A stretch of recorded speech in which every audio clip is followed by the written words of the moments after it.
Who are you? Who are you? I'm asking you.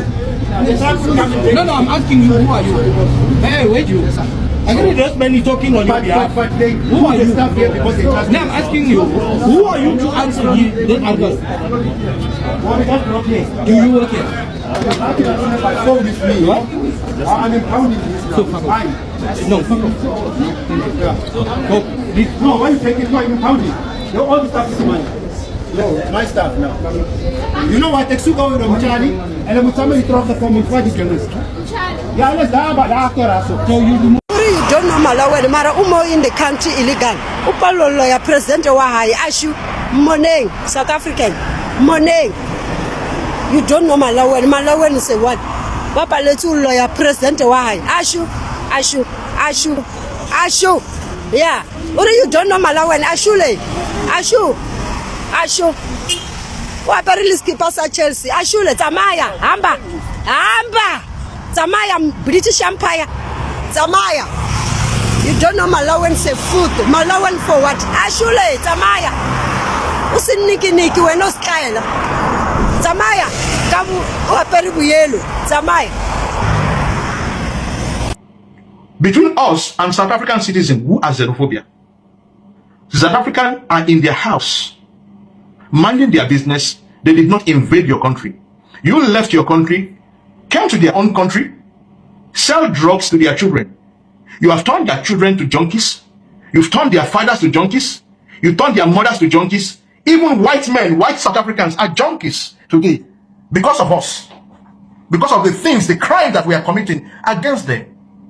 And you dare open your mouth to tell me that South Africans hate us, they are xenophobic, they are evil? Are you seriously kidding me? You are the one that turned their girls into prostitutes, made them to become drug addicts, destroy their life. It is your pastors that are dealing in drugs. Who are the biggest supporters of Nigerian church in South Africa? It is South Africans. The same people that are supporting your ministry. You are selling drugs secretly to them, destroying their nation, destroying their environment in the name of you being a pastor. And you open your mouth to say South Africans are evil. Are you seriously kidding me? You know, I want us to know something.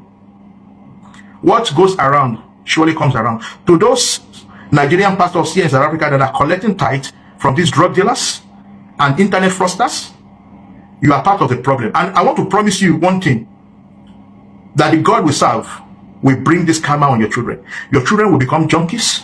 Your wife will become junkies. And to that Jeff, that punk that came, that is using a fake account, that is calling me a weak man. Your children will become junkies. Your wives, your families, they will become drug addicts. The poison that you people are spreading all over the world, it will become the portion of your family members. I am not doing what I'm doing for South Africans to love me, to accept me. What I'm doing, I want South Africans to start loving all foreign nationals again, to start seeing me, or to start looking for someone like me in every foreign nationals that are living in South Africa. We have wronged these people, we have failed them, we have destroyed their lives, we have disrespected them, we have disrespected their laws. The government have been good to us. After our government abandoned us, their government accepted us into the country, even forced South Africans not to stop us from using their facilities. I want you to know something. Now, I want the world to judge after everything that I've outlined, after everything that I've experienced my country people do in South Africa. Who are the xenophobia ones? Because South Africa is a country that has been wrongfully labeled a xenophobic nation. I would like to urge all South Africans to go to the mirror, look at the mirror, and tell yourself, I am not xenophobic. Because the world has programmed your mind to think that you are xenophobic. And most of you have started accepting that you are xenophobic. You are not xenophobic, you are just soldiers fighting for your nations. The way you fought during apartheid, you are still fighting till now, and keep fighting. Don't allow anyone to sell drugs in your country. Don't allow anyone to destroy the life of your children. Protect your country, Protect your environment, protect your children. You are not xenophobic. You are soldiers. I respect you, I hail you. Viva South Africa! Viva Dudula! Viva Solani! Yeah. You see what we are telling you about Nigeria, that South Africa is 100 miles ahead of Nigeria. I'm telling you the truth. You see, South Africa is 100 miles ahead of Nigeria. Okay, look at what is happening now. Nigerian government have adopted the system of South African education. I'm telling you, according to what I heard, that Nigerian government have already adopted the educational system of South Africa. This is what South Africa have been doing for many years. That now Nigerian government are adopting the same educational system. You see what I'm telling you? When we are telling you about Nigeria, you people think we are lying about Nigeria. We are telling you out of experience what we have known about Nigeria.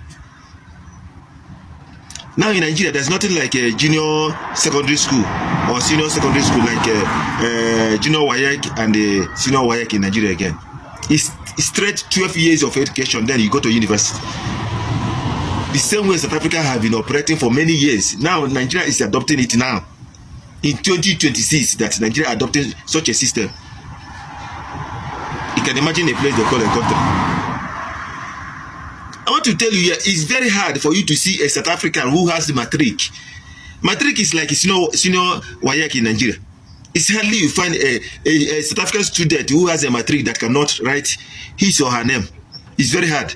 But in Nigeria, you see even a university graduate, he cannot write his or her name.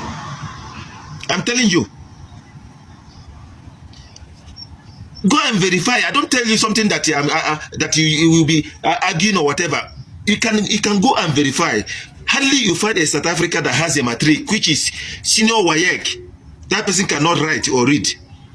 But in Nigeria, you find a university student, in fact, a graduate in university in Nigeria that doesn't know how to write anything or even read. They are graduate. They want to use service. They wear copper uniform. They have certificate as a graduate, but they cannot write or read. This is the time they are adopting a system, educational system that South Africa have been practicing for many years. And this is a place they call a country. They want us to be proud of that rubbish place called Nigeria. Okay, it's a land of applause, yes, because it's beneficial to Nigerians because it reduces stress to the parents. Now you are not going to pay junior WAEC fees again. You're not going to pay senior WAEC fees again, like they normally pay. Those money, not only senior WAEC and the junior WAEC, they're the one they call NECO. You have to pay for that one again. After NECO or WAEC, they're the one they call up-to test. That is another money again. When I'm telling you that Nigeria is a criminal enterprise, all this system they have already formed is a way to stop to Nigerians. At the end of the day, when you come back from university as a graduate, you're still not going to find a job. This is what I'm telling you about Nigeria, that Nigeria is just very useless. You want to tell me? You find somebody who study electrical engineering, somebody who study electrical engineering, or somebody who study computer engineering, or somebody who study business administration. They don't get job. They will go and be doing laborer or taxi driver or kekera pepe. People who went to university to study, after all the years and time they spend in university, they cannot find a job. They will become ordinary roadside mechanic. Somebody who study petrochemical engineering, you find that person as a Okada driver, and you ask yourself what is going on. You ask yourself what is wrong. That somebody who study petrochemical engineering. I'm not telling you because I'm telling you what I have weakness and what I have observed. I know somebody who study what they call it mechanical engineering. This very guy studied mechanical engineering. He got a job in Ajib company. I know this guy.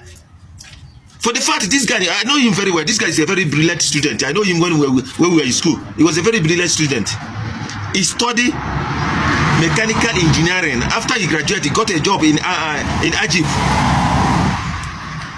as an engineer in Ajib.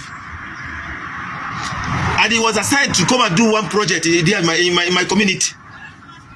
Somebody who study mechanical engineering. I want you to understand what I'm saying. This guy is a very brilliant student. When we were in school, I know him very well. He was a very brilliant student. When you're talking about brilliant, he was very brilliant student. But he did not know what he studied in the university. The practical was not there. Only thing he studied is theory. That is the rubbish thing they study in university. They only study theory. There's no practical. This guy doesn't know anything about mechanical engineering. The only thing he knows is about spanner, whatever tools or whatever, but he don't know the practical. When this boy was assigned for a project in my own community, he went to the roadside and tell somebody who knows how to do that job practically and brought that person to do the job. In my own presence, I'm not telling you about something somebody's telling me. I'm telling you what I witnessed with my own eyes. He went to the roadside and take somebody who knows the job, somebody who can do the job practically, and that person came and do that job. He paid him that time 3,000 naira. But this guy is receiving millions of naira for being employed as a mechanical engineer. He don't know the job. He only know theory. He don't know practical. Then somebody who know the practical job, which is the main job, is on the roadside because he don't have certificate. Then somebody who has certificate but don't know the job is the one eating the real money. This is what I'm telling you in Nigeria, that the competent people are subjected to nothing. Why idiot criminals are the one ruling Nigeria? You can imagine the person that did the job is a roadside mechanic. The one that has certificate in his hand doesn't know the job. He studied in a university. He studied theory. He don't study practical. Then the person who knows the job practically is the one that did the job, and he paid him 3,000 naira that time. I don't know how much the government assigned for the job. You see what we are telling you, that Nigeria is only a criminal enterprise. Tell me, is that guy not a criminal? You are paid for a job that you don't know. And the person that knows the job, he paid the person a little money while he don't know the job because he have a certificate, useless certificate. That doesn't make any sense. This is what we are telling you about Nigeria. This thing I'm telling you is not something that somebody told me. This is what I witnessed in my own presence. I saw it with my own eyes. This very guy is a very brilliant student because he knows how to write. He knows how to write the exam very fast and pass, but he don't know the practical job. It's not about theory, it's about practical. Practical is reality. Theory is just rubbish. It's like somebody who studied medical doctor. He can prescribe medication, he can do whatever, but he cannot operate. He cannot do the practical job. That is rubbish. Because practical is the main duty of the job. You cannot theory if you don't know practical. Everything is rubbish. This is what we are telling you about Nigeria. Now the person that knows the job take a little wages. Then somebody who don't know the job is the one who take a fat wages because he has a useless certificate. Useless certificate. I call it useless certificate. Because that certificate is useless. That's what they are doing. You go to university to spend years only to study theory. No practical work, no practical experience. That is how they have structured Nigeria. Nigeria became useless. Only people who are relevant in Nigeria are the people who know practical work. They do it practically. Not people who claim to speak good English. While here nothing is they cannot do nothing with their own hand or with their own brain. Only to speak English. That is what is happening in Nigeria. You see what happened? Now you go to the office and sit and be drinking tea while you don't know the job. The person who knows the job is on the street with dust and dirty cloth. Tomorrow you come and claim, I'm a graduate. Graduate that doesn't know nothing. Fools!